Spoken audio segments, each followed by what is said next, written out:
It's 36 days to the December 7 elections. Good afternoon and welcome to the Midday News right here on 3FM 92.7. The bulletin is live from our studios here at Disa Wikanda in Accra and our numerous affiliates across the country. We're also live on Facebook and on X. The headlines this afternoon: the Supreme Court orders AJ's lawyers to within 7 days file their statements of case in two suits challenging the constitutionality of the anti-LGBTQ bill. We'll bring you details of this shortly.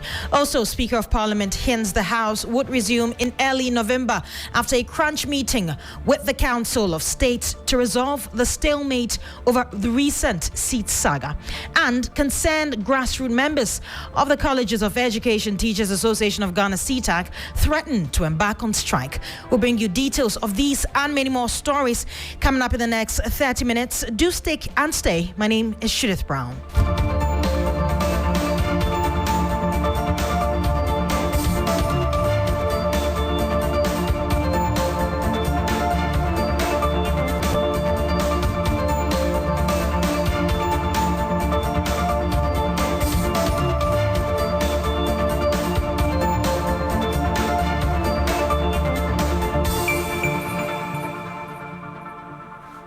Well, in our first story, the Supreme Court has ordered lawyers of the Attorney General to within 7 days file their statements of case in two suits challenging the constitutionality of the anti-LGBTQ bill. Now, media personality and lawyer Richard Delasky and researcher Dr. Amanda Odoi have filed suits against the Parliament of Ghana and the Attorney General regarding the passage of the controversial anti-gay bill. Now, the two are contesting the constitutionality of the Human Sexual Rights and Family Values Bill passed in February this year, arguing that it breaches several provisions of the 1992 Constitution and violates the country's laws and fundamental human rights guaranteed by the Constitution. Our court reporter, Lord Edu Asare, is in court with us and joins us with details. Lord, what happened in court and why has there been another order of the filing processes? Right, so Judith, you recall that at the last hearing, the Supreme Court ordered lawyers of the Attorney General as well as lawyers of the Speaker of Parliament to file their processes. Well, today when the case was called, Chief State Attorney, who was representing the Attorney General, Sylvia Adusu, indicated to the court that she needed or was praying for an extension of time to be able to file the statement of case. Now, she apologized to the court for the delay and indicated that the delay was born from the fact that lawyers of the Speaker of Parliament had failed or had been dragging their feet in the provision of documents which they needed before they could file their statement of case. Now, this document has to do with the fiscal impact analysis, which has to be attached before they file the statement of case. Now, this has been done, and so they were saying that once they realized the time was of the essence, they have decided to proceed without this document, and so they were praying the court to grant them more days to file this statement of case. Right, now, Lord. Oh, right, I'm listening. When this was done, the lawyer representing the Speaker of Parliament, Banaman, did not oppose this application, which was filed by the AG's office. He did not also give any explanation as to why he has failed to file his processes, as well as provide this document that the AG's office so direly requires. And after hearing the argument, Justice Asari granted this application or request, and then ordered for them to file the processes or the statement of case in 7 days.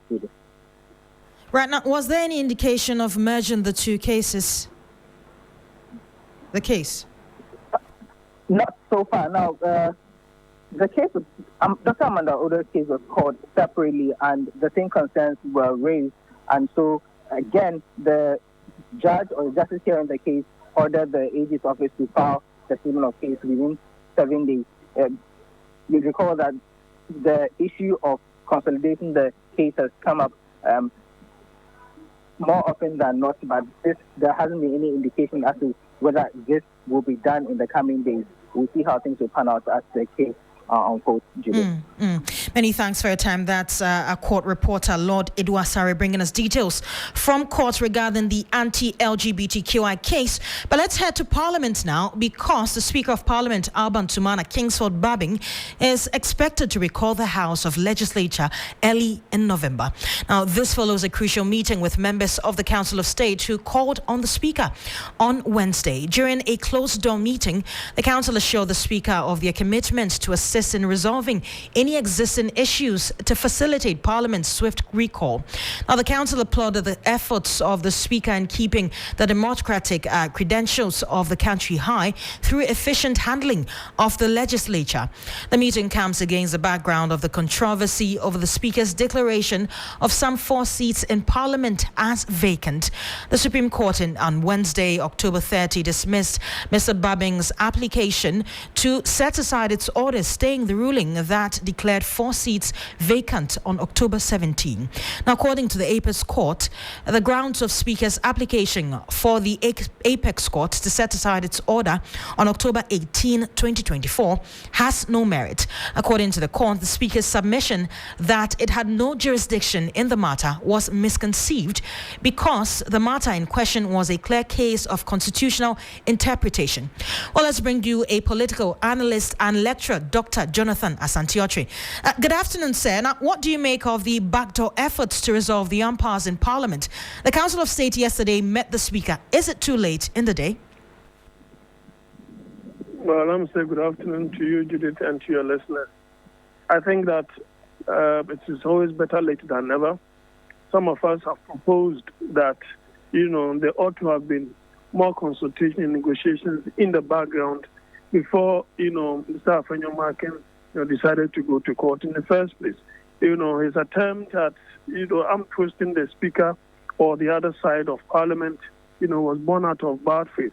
And that is the more reason why we find ourselves where we find ourselves. It's just unfortunate because to come to the understanding that when you use the court to settle processes that ought to have been done through negotiation, you may have judgment on your side, but there will never be peace among yourselves because it is either you lose or you win. And when you do that, from that time, henceforth, there will not be any kind of compromises or consensus building. So it is very good that the Council of State is wading into this matter so that we settle the problem. Now, it is not interesting that the Chief Justice will suggest to us that the country, how can we, the Parliament of the country also, if we are in crisis, why should that be? That the Parliament, should be closed down and blah, blah. You yourself, you went uphill, muddied the waters, came down to ask who did that. You are part of the problem because you have been meddling in the affairs of politics. Things that for some of us, the Supreme Court ought to stay off. Because when that happens consistently, it has been happening consistently under your regime, it is becoming a notorious fact that you have been meddling in things that are political. And most often than not, the report or the judgment or, so to speak, have always been one-sided. And so you cannot be the problem creator and still suggest that we are in crisis and we ought not to be there. So I'm happy that the Council of State, at long last, has decided to wade into the matter. And sometimes you also have to bear in mind that the way and manner things are said about the Speaker, when you go back to Parliament, how is your relation going to be like? Is it just going to be professional only, or it is still going to be that of compromises, consensus, and so on and so forth? Some members can't tell whether there's going to be a friendly atmosphere in Parliament going forward because I think that the waters have become too muddied, for all of them. But don't you think that this might be too late in the day because some may suggest that the Council of State should have met with the Speaker much earlier before this issue became more rampant in court? What do you think? Yeah, certainly they ought to have done so earlier, but they themselves have been very ineffective with respect to the way and manner they've been advising the president and to stay his hands from doing certain things. And so they don't really know their real mandate when it comes to things of that nature because they have been cowed into submission. Other than that, they should have waded into this matter long ago, as you rightly pointed out. But I would say that it's better late than never. And even that, we don't know whether they will be able to resolve the issue amicably. Right now, briefly before you go, some have suggested, and you have also made the point that the two parties should have resorted to dialogue instead of resorting to court. This could definitely affect the trust between the leader of the MPP caucus, Alexander Afenyo-Marking, and the Speaker of Parliament. But what do you think? How can they work together going forward? Well, sometimes you just have to eat a humble pie. You can say that in the heat, of the emotions, you misspoke at certain times. You retract and you apologize officially at the plenary. We are good to go. That for me will douse all the passions within anyone. That for me is the way to go. Because some of us felt that, look, asking the speaker to declare this seat vacant, yes, that is what the law is saying. Okay, somebody is seeking interpretation. In the first place, when Afenyo-Marking heard that, and according to a chairman, he ought to have consulted. In actual fact, if you do the swapping and the NDC becomes majority, NDP becomes minority, to what end? How many days do we have to go for election? That is why some of us felt that in the background, why can't the NDC come out and say, the NDC caucus come out and say that, looking at the trend and what the Supreme Court has been doing over the period, they are no longer interested in who becomes the majority, who is the minority. After all, 7th of December, Ghanaians will decide whom they want to give the greater majority to. When you mount such a moral high ground, that for me is a way of letting the Supreme Court know that their hands would have been burnt. And you don't need it. Ghanaians themselves will decide who becomes the majority. So with this, what I said earlier on, I think that if he apologizes, it's all well and good. Right. NDC people, they are evil and all those things. I mean, such name calling were not good enough. That's why I described him as someone who was immature emotionally. His emotional maturity was something that was lacking from the onset. Right. Many thanks for your time. That was our political analyst, Dr. Jonathan Asante-Ochi, bringing us his take on the matter regarding the impasse in Parliament and the fact that the Council of State has currently met with the Speaker of Parliament to resolve the issue. Let's move on to some more stories. And the group is calling itself Concerned Grassroots Members of the Colleges of Education Teachers Association of Ghana, CTAG, is threatening to embark on a strike over government's failure to implement the National Labour Commission's arbitral awards. The Colleges of Education Teachers Association of Ghana, CTAG, in August called off its 2-month-old strike, but the group says government has reneged on its memorandum of understanding agreed upon leading to the call off of its strike. Now, Suleimana Mohammed Mustafa is a National Public Relations Officer of the Concerned Grassroots Members of CTAG. We are ready to go as far as the International Court of Arbitration at The Hague, as well as also petitioning the International Labour Organization, ILO, because we are a labor union. So we'll petition them and they will come to our issue. Because we don't see why an institution with the powers of the High Court, such as National Labour Commission, will give an award, and the award is getting to what? An expiration. Remember, our condition, our service is 2 years. Well, let's now engage a member of the Concerned Grassroots Members of the Colleges of Education Teachers Association of Ghana. Dr. Issa Bala Abdullahi is a spokesperson of the group. Good afternoon, sir. Now, you're accusing your national executives of being in bed with government. Why is that?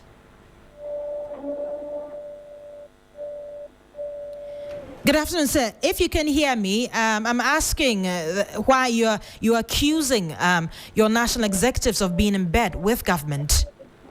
Hello. Yes, please. Can you hear me? Yes, please. Yeah, I'm asking, you're accusing your national executives of being in bed with government. Why is that?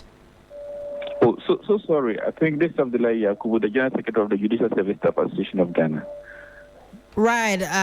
Apologies for that. We'll make another call to him. Very much. We're speaking on the issue of CTAG. The group is calling on they're calling themselves the Concerned Grassroots Members of CTAG, and they're threatening to embark on a strike over government's failure to implement the National Labour Commission's arbitral awards. We'll get that story much later. But first, let's head to the other region, the Western region, and it's day 2 of the registration and orientation of first-year students in senior high schools and TVET institutions across the country. And Irama Smith reports from the Western region that some of the schools are now combining online administration and manual to enhance the process. She joins us live with more. Irama, I can believe you have toured some schools in the Western region. What can you report today? Right, so I am currently at the Takoradi Technical School in Takoradi, and unlike yesterday when there was a huge crowd here, today it's virtually non-existent. The institution seems to have adopted an innovative way to ensure that the registration goes on smoothly in spite of the challenges with the portal and the index numbers. You will recall that yesterday there were challenges because the document that they received had the index numbers, the first few and the last few index numbers of the students. So it made registration quite challenging. But now I understand they have asked those who have been posted here to print out their results and bring them themselves, and they would help with the process. So they take your results and then they give you the prospectus, they take your contact. Later, they would help you or give you a link for you to complete the registration. What we understand now, though, is that there hasn't been any communication of the dates the students are supposed to report, but they have been given the prospectus. The registration is cool. They just took our contact and the index number of our case. They took index number of our case and they said they will give us the contact so that when they give us the contact, we will bring the child to school. No problem about it. That was no problem. They said the date will be given us later. So when they give us the date, then we bring the child to school. Yeah. I'm done with registration and fill my prospectus. They say I should wear white or black sneakers, brown coffee sandals. So I'm happy that I have get the GSTS, the Giants. Now, Rama, what about payments of levies, etc.? Have you seen Parents Association desks? What have been your observations on that? Right, so there's nothing like monetary exchanges going on here. In fact, my investigations indicates that the heads have been asked to ensure that they limit the human contact. One, there shouldn't even be a desk here for the Parents Association. You will realize that in some of the schools, especially the renowned schools, most of the times there are desks there by the Parents Associations where you pay the PA dues and all that. That is not being allowed here. So you just come in, even protocols, they have indicated that even protocols are not supposed to pay money. One other thing too is, some schools prefer their own choice of clothing. At times, it's a checkered fabric or whatever. But this time around, if you want to go contrary to the directive by the Education Ministry, their prospectus, the general one, you have to seek clearance from your regional education director. So all of these are being complied with here, and everything is going on smoothly.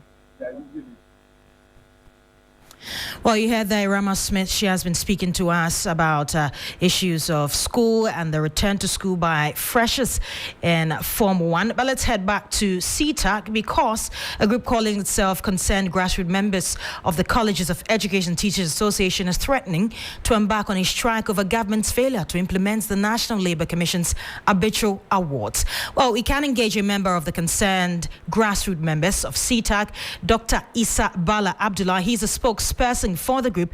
Good afternoon, sir. Now, why are your members threatening on going back on strike? Thank you. Good afternoon. And I think we have to go on this strike because the government has failed to adhere to the MOA that we signed on the 19th of August. If you remember, we actually went on the longest strike in the history of the union. We went about 79 days strike. And the government actually assured us that we should go back, and by the end of October, they are going to actually implement the migration. As we speak, salaries have been paid, and nobody has received any migration salary.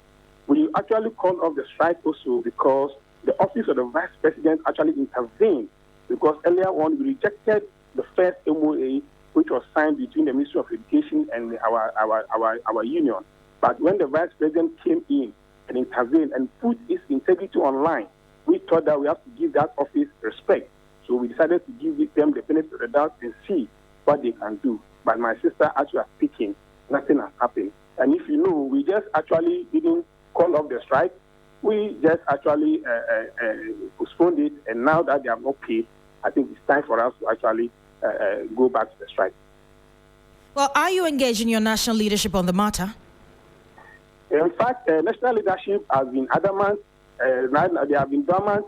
They are not actually working in the interest of the union because their time has elapsed, and because of that, they are not showing interest in fighting for the association. We saw the signs earlier and told them to take action because we are seeing that the government will not actually implement the arbitration. But they were adamant, they were slow, they said they have their own ways of doing things, and as we speak now, whatever they wanted to do has not materialized. And what the grassroots people told them, that they should be aware that the government is not going to implement the arbitral award, has come to pass. So now we actually don't know what they are doing, so we are taking our destiny in our own hands because it's the union, we are suffering, we are the people who are suffering that economic disparity that is happening to us. So we are taking the mantle in our hands and we want to fight our own fight. But have you given a government any timelines to hear from them regarding the matter? No, there should be no any timeline for government now because the government itself knows that it should have paid the money by the end of October. So I think it's not about giving a government any timeline. They know this, they have engaged, and the government is not even saying anything to us why they have failed to renege on the promise. As we speak, you know, by today ending, they are going to close the machine for the controller and accounting bureau, and we don't know what they are going to do. So we think that by taking this action, they will be able to tell us something if they want to tell us something. But for now, that's the action you are taking, and a lot of action are also going to come on as the days go by. Many thanks for your time. That is Dr. Issa Bala Abdullah, the spokesperson for the concerned grassroots group of CTAG. You're still listening to Midday News right here on 3FM 92.7. We'll go for a short commercial break. We'll be back with more news. Do stay. Money. Alex, look to an ankasano, a dear manager. We take the game pack by no and be Hunian. I'm so, and also I'm here and also payment, you know, good. The mamma stop we see in the market and get another call. Game Pania once the Kura Ukita 54. Near the tax number 48 Kura. When you be a half far, the game pack there a good bar. The mammy who said, Marino, Mamma Nigia pa. The same target has a communion better say 1 billion crab. Maybe they are mad. And you didn't cry. Dial star 946 hash. The top, they didn't put him for game pack agree so. Nabina Mula Bebre and Naya. For GamePackGames.com. Nyan Chechemu. Game pack agree. And a lemon attach. So also, and you want to end if you do watch it.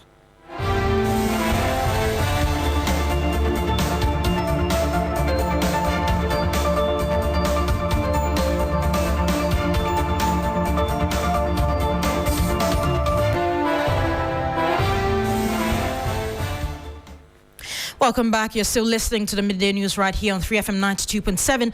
Let's do some more stories. The Eastern Regional Security Council, RECSEG, has urged traditional leaders and stakeholders in the Kwehu traditional area to promote peace. Now, Chairman of the Regional Security Council and Regional Minister Seth Kwame Champong made the call during a visit to Abetifi and Impriaso. Our correspondent Yvonne Nikwe joins me with details on this. Yvonne, what is the backdrop to this call by the Regional Minister? Tell us more about that. Well, the call by the Eastern Regional Minister, who is the chairman of the Security Council, comes as the backdrop of the recent tension we have seen in the Kwehu area, back on the allegation of extortion against the Kwehu Mahene, Dasebe Ekiamwa Boateng, and then the following uneasiness in the community.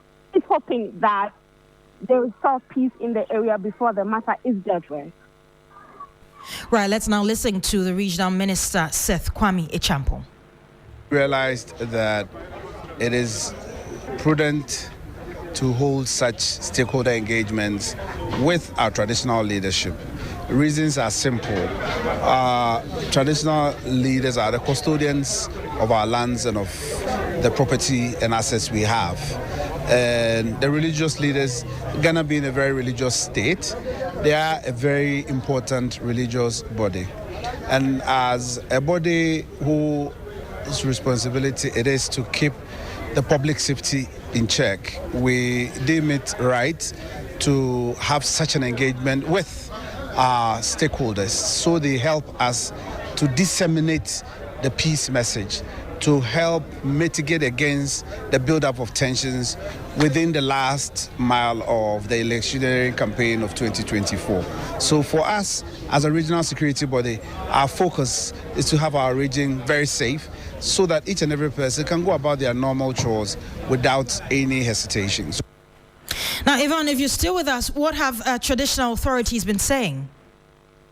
Well, the Abatifi Hene, who doubles as the Adonte Hene of the Kro traditional area, account for Nana Esioduru Adimai, is worried about the kind of allegations against the Kroma Hene, that's the Kwamabasa. He feels that the traditional council have been put into a state of disrepute, hence there will be processes to, as he said, officially display their displeasure against what has happened.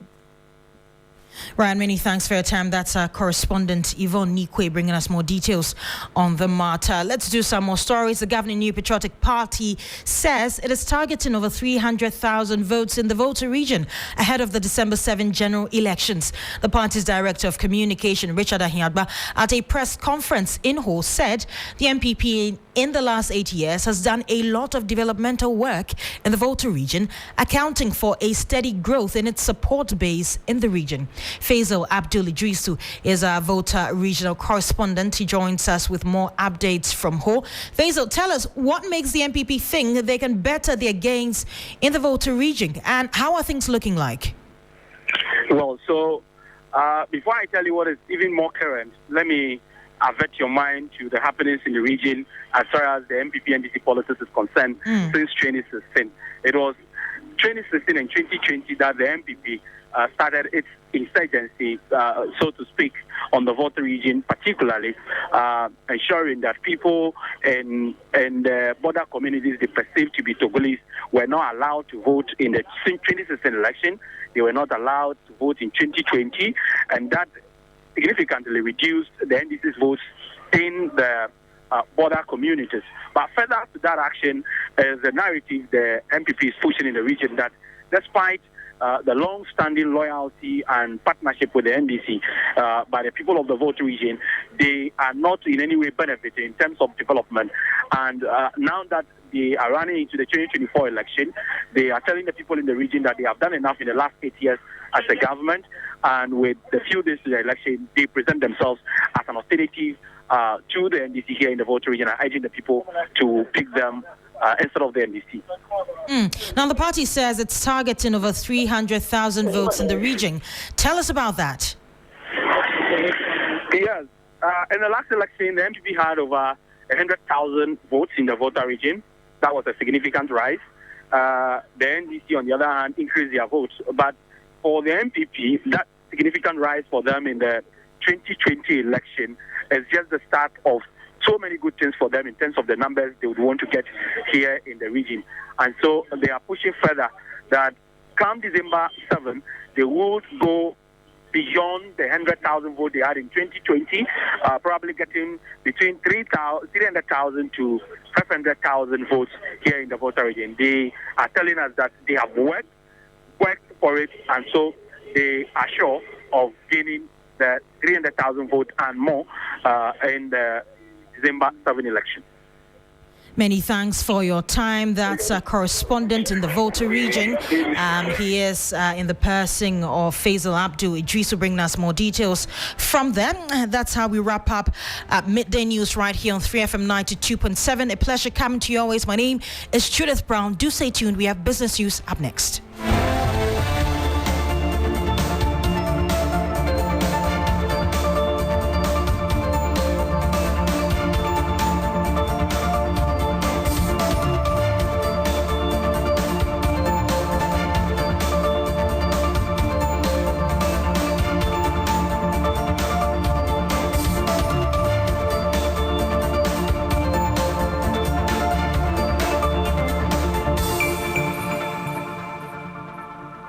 3FM 92.7.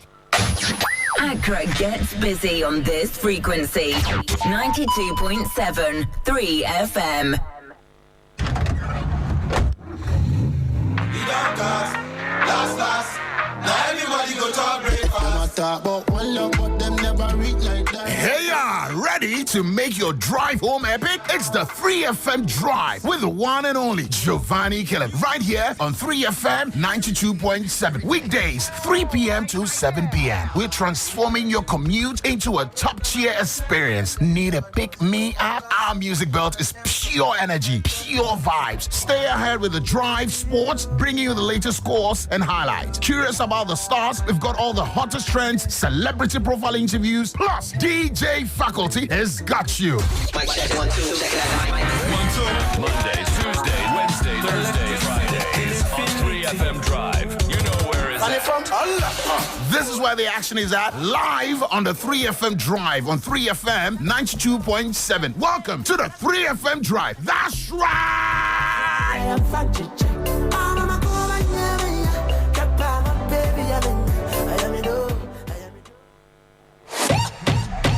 Imagine a place where voices matter, where every corner, every street, every community is a platform. A big bus moving through Accra, carrying conversations, questions, and the pulse of the nation. This is not just another show, it's your voice on the move. Join us as 3FM Sunrise hits the road, turning ordinary streets into platforms for extraordinary dialogue. Speak freely, listen deeply, and help shape the conversation that drives Ghana forward. Look out for the bus and tune in exclusively on 3FM 92.7, your urban lifestyle radio.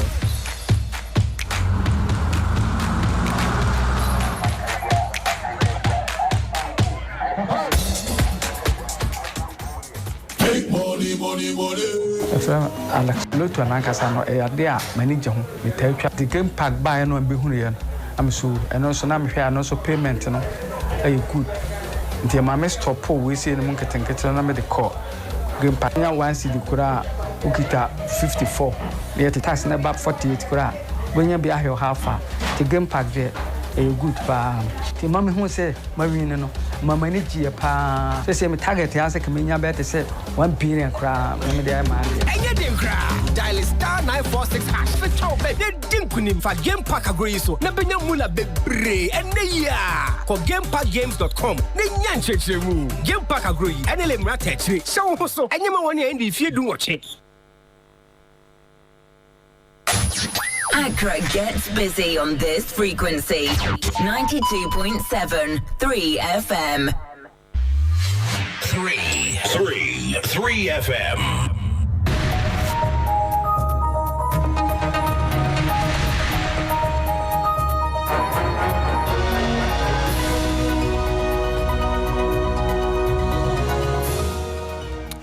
Well, hello there. Good afternoon. Welcome to Business Daily here on 3FM 92.7. Coming up, Institute of Statistical, Social and Economic Research, ISE urges government to boost property tax collection as alternative to e-levy and COVID-19 levy.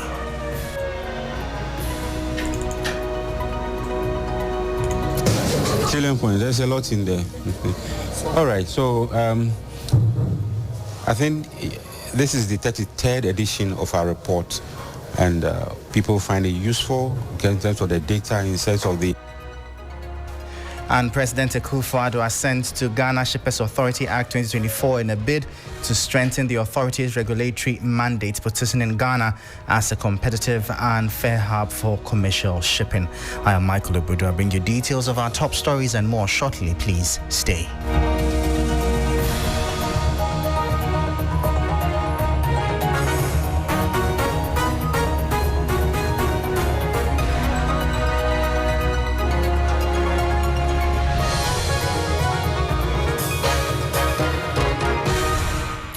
Thank you so much for your time. Straight into our top story. And the Institute of Statistical, Social and Economic Research, ISE, has advised against the immediate withdrawal of Ghana's e-levy and COVID-19 levy, stressing that a sudden repeal could disrupt the country's IMF program. In its State of the Ghanaian Economy report, ISE suggested that these levies, which are projected to generate about 5 billion cedis in revenue, be gradually phased out as part of the 2025 budget. Instead, speaking to 3 Business, Director of ISE, Professor Peter Kwate, said government should enhance property tax collection as an alternative to the COVID-19 levy and e-levy, underscoring its revenue maximization potential. Salient point, there's a lot in there. All right, so I think this is the 33rd edition of our report, and people find it useful in terms of the data, in terms of the credible, non-partisan analysis of issues concerning our economy. We've so far seen that our growth rate seems to be slightly higher and even higher than the pre-COVID growth rates. So far, if you look at the quarter 2 2024 figures, so it tells us that if we look at the past where we tend to grow even faster in quarter 3, quarter 4, then we are likely to grow by 4% or even more. So that was the director of ISE, Professor Peter Kwate. There will bring you extensive SOTs on that in our subsequent bulletins. But away from that, President Nana Addo Dankwa Akufo-Addo has signed into law the Ghana Shippers Authority GSA Act 2024, which was passed by Parliament on July 29, 2024. The landmark legislation, formally assented to on October 18, 2024, aims to strengthen the GSA's regulatory mandate, positioning Ghana as a competitive and fair hub for commercial shipping. This report has more. This new act empowers the GSA to regulate operations across all modes of transport, including sea, air and land. The legislation comes at a symbolic moment coinciding with the GSA's 50th anniversary and reflecting its evolution from the Ghana Shippers Council in 1974 to the Ghana Shippers Authority in 1998 with a broader mandate. With this strengthened oversight, the GSA seeks to ensure fairness, transparency in pricing, and efficiency in the shipping and logistics sectors, ultimately enhancing Ghana's appeal for international trade. Expressing its gratitude via a statement issued on Thursday, October 31, the GSA acknowledged the collective contributions of all stakeholders who helped shape the legislation. The GSA, via the issued statement, further noted that it has now launched a nationwide sensitization campaign to educate stakeholders on their roles, rights and obligations under the new act. Additionally, the GSA is seeking stakeholder input for the development of a legislative instrument, LI, to support the act's implementation, encouraging active involvement to strengthen Ghana's shipping, logistics and trade sectors.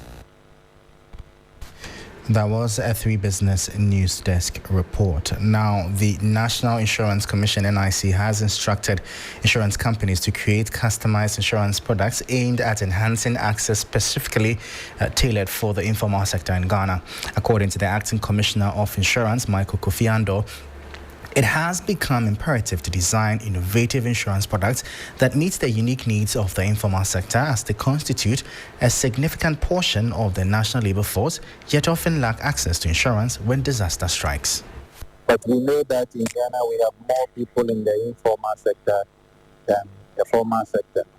And so to be able to grow the industry and extend coverage and penetration, there is a need to focus on the informal sector.